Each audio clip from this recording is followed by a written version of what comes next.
Saan biyahe yan, boss? Quiapo, closing, Quiapo. Hi, sudzap mga trigsoy. Isang maulan na araw sa inyong lahat. Sunod tayo ng kung saan makarating ng ating mga paa. Sama ko ngayon yung aking kumparing malupet. Taga Sampaguita pa to.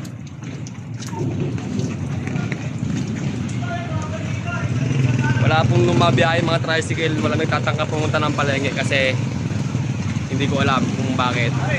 Pero tingin ko bahana mga trugsoy. Mga trugsoy, may mga tricycle naman kaso nagbabalikan na, hindi na silang tatangka papunta ng palengke. Oh, biyaheng nagpayong. Kaling nagpayong, hindi na tumutuloy ng palengke kasi aabutin sila ng tirik dyan. Aabutin yung makina nila. Merong tatangka ayun, no? High Ace. Sige boss, kaya yan boss, kaya bumalik. Retreat. Okay.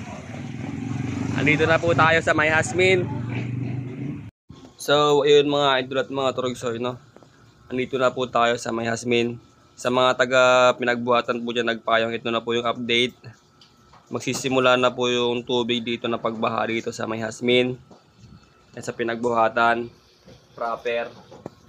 At hindi na rin po kami nakatuloy dyan kasi nga baka malalim-lalim na ganon.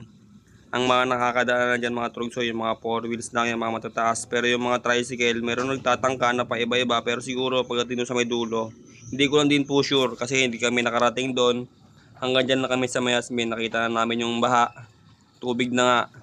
Dahil na rin siguro yan sa mga baradong estero ng ating mga kalsada eh. Dapat dyan, maaga pa lang nililinis na, summer pa lang. Kaputukan pa lang ng araw, nililinis na eh. Kaso nga lang, mali eh. Ngayon pa lang nagagawa eh, tag-ulan na. Eh kung makikita nyo mga trugsoy eh, no? Mga truck na lang ang mga nakakadaan yan, mga nagpapasakay ng papuntang Nagpayong. Biyahe Nagpayong yan, hindi ko lang alam kung libre sakay ba yan o may bayad dyan mga trugsoy. Ayan mga truck. Pero yung mga tricycle, may nakakadaan naman mangilan-ngilan. Pero wala talagang mga nakakadaan na mararami. Mga mangilan-ngilan lang. Yung mga naglalakas lang na loob. Kaya kung wala po kayong gagawin sa labas mga trugsoy, ay stay safe na lang po muna kayo sa loob ng bahay nyo. Saan biyahe yan boss? Quiapo, closing, Quiapo. Yan mga trugsoy, no? Wala masyado nakakabiyahe mga tricycle. Dahil sa ito, baha. Siguro pag nagtuloy-tuloy ito ng mga magdamag na malakas yung ulan, walang tigil, eh babaha na rin ito kagaya nung taon na bagyong Hundoy. Bale, year 2009 yun mga idol at mga trugsoy, no? Bagyong Hundoy. Huwag naman sanang maulit yung pagbahang ganon. Isang buong maghapon lang yung napag-ulan mga trugsoy, no? Simula ng madaling araw hanggang hapon, tuloy-tuloy yung malakas. Eh, nagbaha dito sa Pasig. Kaya mga idol at mga trugsoy, ingat po tayo lahat. Hindi mo tayo makakabiyahe sa ngayong araw.